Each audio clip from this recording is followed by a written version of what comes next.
There's been a lot of work. It's been a lot of work over a long time about what amount of the criminal record actually gets available to the public and to employers. And one of the things that has changed this whole area is the use of the internet. So all the, I was looking at one of my emails yesterday, and on the side it said, on these little pop-up ads, said you can click here and you can find anybody's criminal record. The difficulty here, I think, is that public policy sometimes is being sidetracked with respect to the giving out of the criminal record by private efforts to gather this information and then give it to employers. We couldn't come up with an easy answer to that, but what is happening here is we're creating a private cause of action, so that if a private company has gathered this information, the information is restricted on the state's list as restricted information, but that agency continues to give it to employers for their consideration in the employment process, then there would be a private cause of action against the agency, the private agency that was providing that information. It's a way to use the private civil process as opposed to the bureaucratic or the criminal process to regulate this activity, making the private agencies more cautious about what they're doing and limiting it to what the state has said should be in the public record. That's the recommendation. Sure.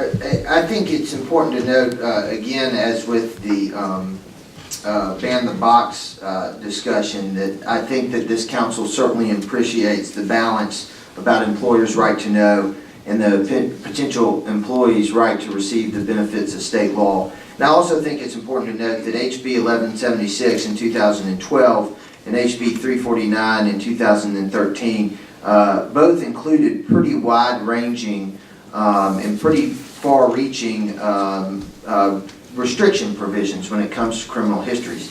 And I think that there's some time that needs to be had to make sure that those take effect and are being done right. But I think during kind of the underlying theme of all the discussions that the council heard regarding criminal history and records is that a lot of times some of these consumer reporting agencies are just delivering the wrong information.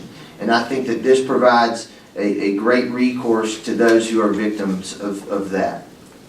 JP? Thank you, Thomas. Yeah, I think the word balance is important in the way it's written, because certainly, the employers are wanting to provide the environment, for their employees. However, there are certain individuals that have met qualifications that have earned them the right to those records to not be accessible, as in the first offender process.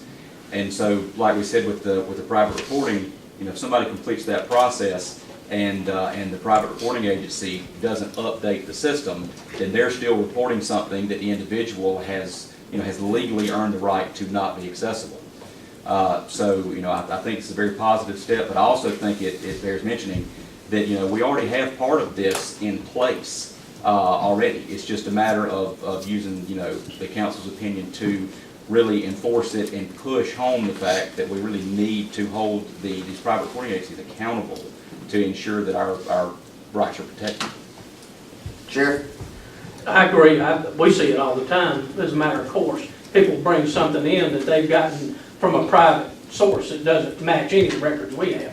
And I would support holding these consumer reporting agencies feet to the fire, so to speak, to make sure they live at the foot of the cross.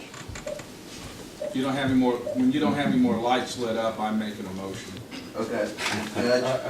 Or Judge Deal, Judge Boggs.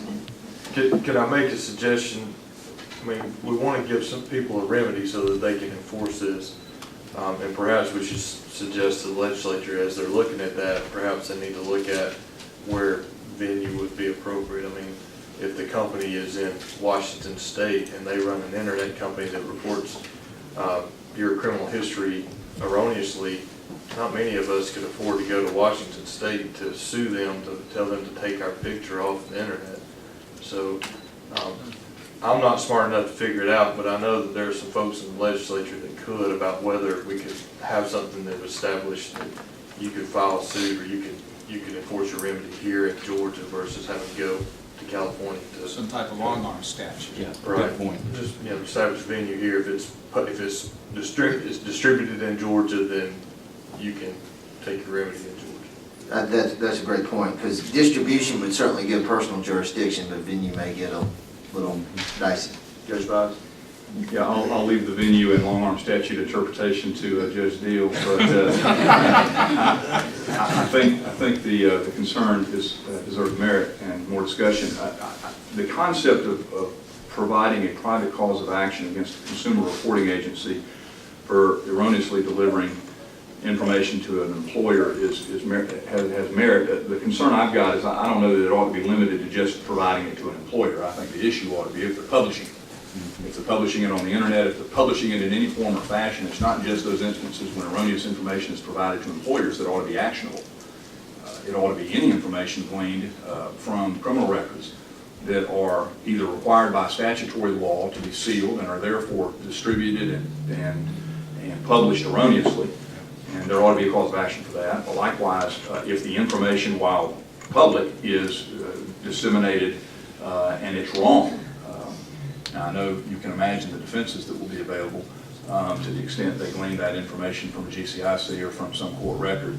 And I think all of those issues ought to be addressed by the General Assembly, whether it's venue provisions, whether punitive damages ought to be, or trouble damages ought to be available, which would be a nice incentive. Those would be my recommendations. It's just the thoughtfulness that needs to go into ensuring that the cause of action is tight. And is meaningful and to the extent that it stops this problem. And that's the real goal of it. Thank you. I guess I have a couple of questions. It seems to me that maybe as part of this development legislation, you're going to need to give attorneys fees so that you have some ability on the part of this population to actually bring that case because of the financial issues. The other thing that I was a little bit interested in is the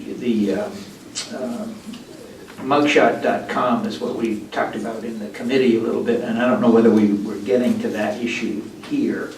In fact, the General Assembly passed a law directly related to the online mugshot companies last year. So a lot of that has been solved, or in theory been solved, and this would be the appropriate next step. And I would argue that, if it's a mugshot for someone who is appropriately completed in their first offender statute, would still be a criminal history published by an outside agency. And so I would say that this would perhaps even be a catch-all for those issues. I'd be interested in further discussing that. I think that the arrest and what is happening, so that everybody sort of catches up on this, is that when you get an arrest, you get an electronic version of the mugshot, and that goes up all over the world, and you can't never bring it back because it's out there in the ethos of the internet.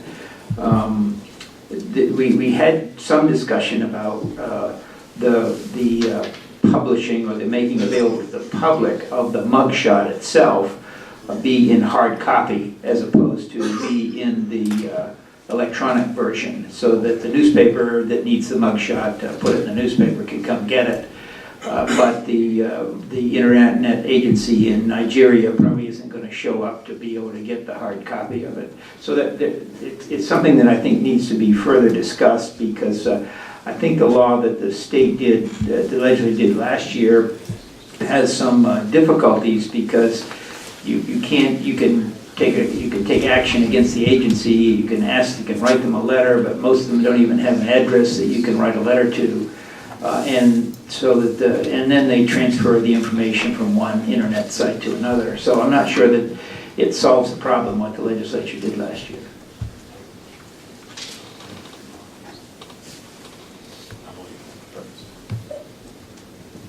JP?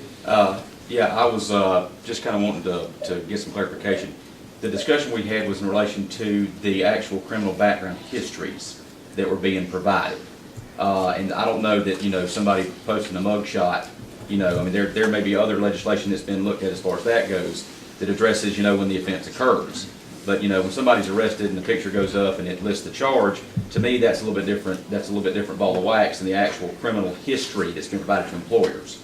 So, I mean, I don't know if the legislator addressed that or not, but I was thinking we were more confined in our push now for the actual report that was being provided by an agency. I would agree with you, and I think the interplay with this recommendation, if the General Assembly chooses to adopt it, and the previous law that was directly addressed at mugshots.com. Legs Counsel, do you remember that law?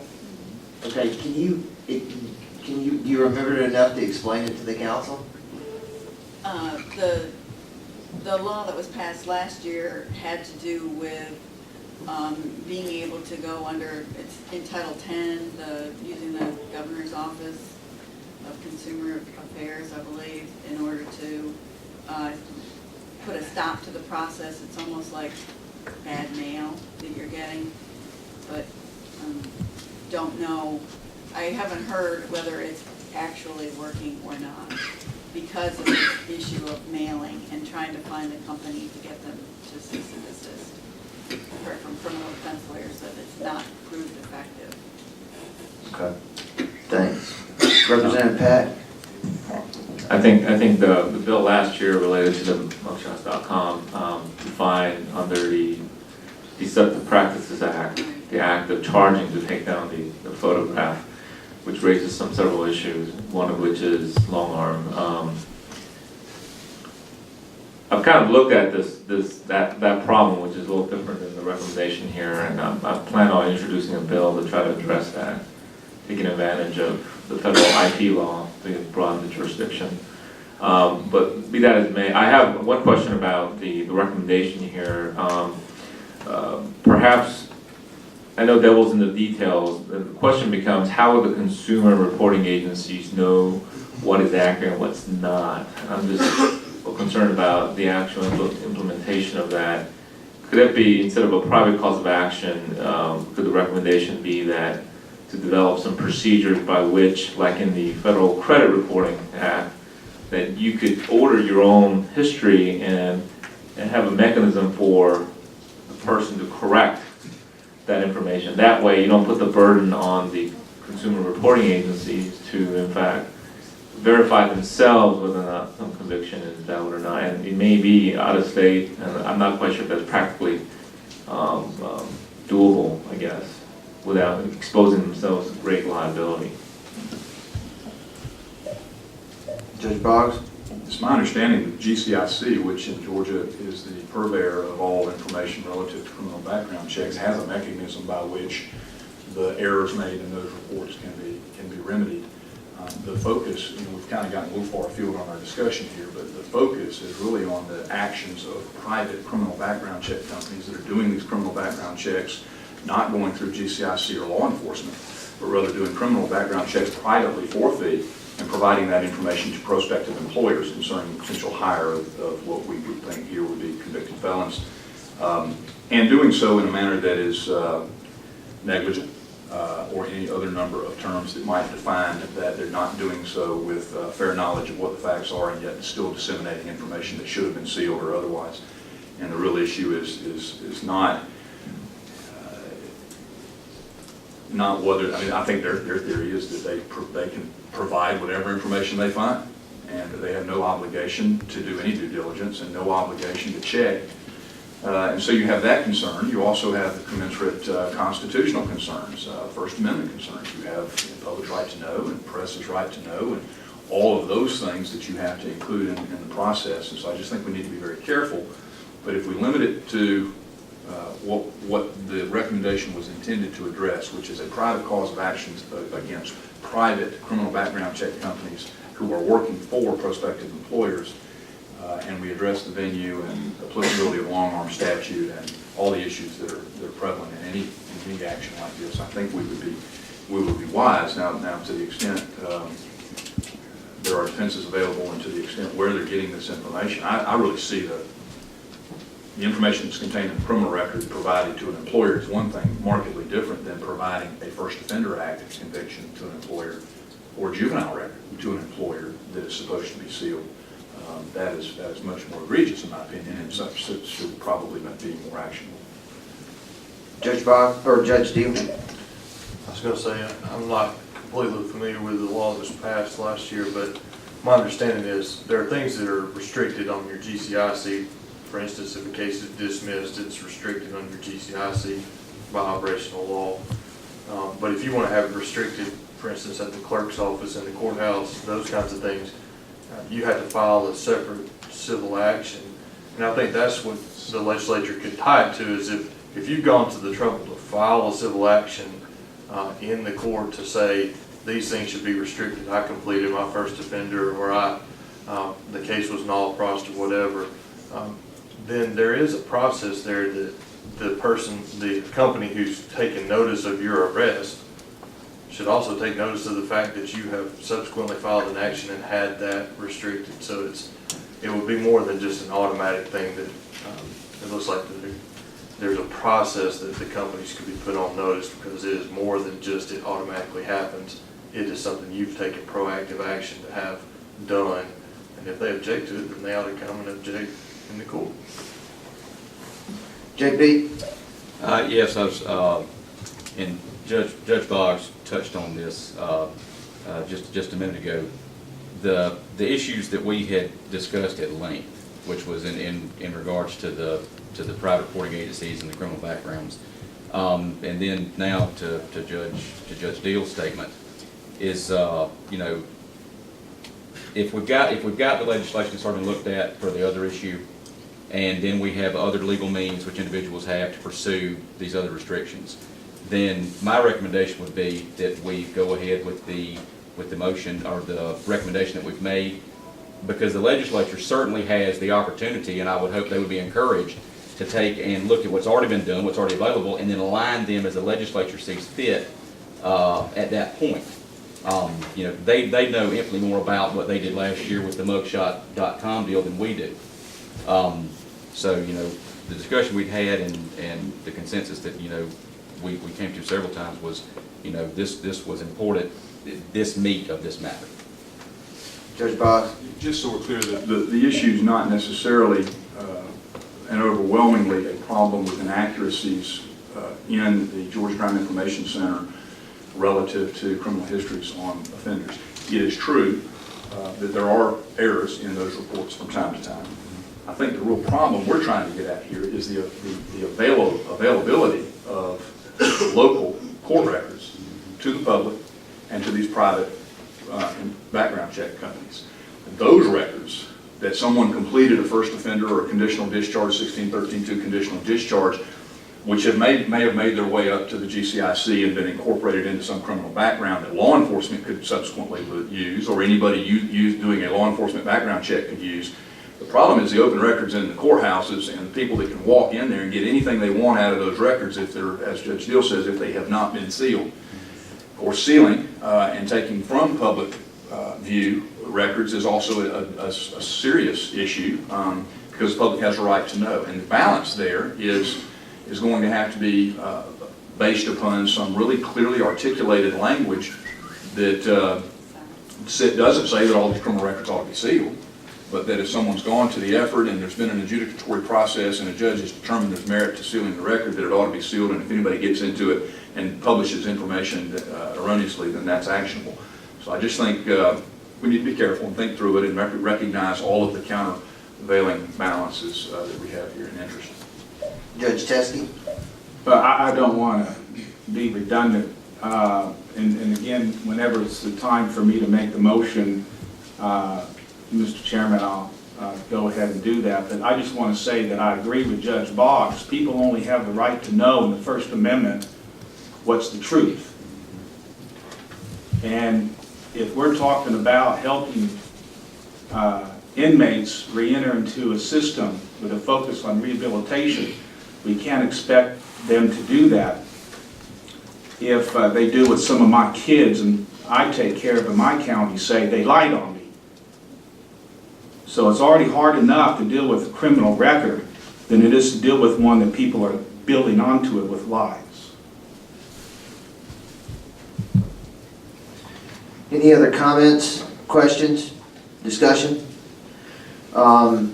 As written, the recommendation says create a private cause of action against consumer reporting agencies if the reports are delivered by such an agency to an employer are inaccurate or do not appropriately restrict information as required by state law. Coming from the conversation that the council has had, I believe that it's the will of the council to change that to, instead of delivered by such an agency to an employer, change that to if that consumer reporting agency publishes anything without concern of who they're publishing it to.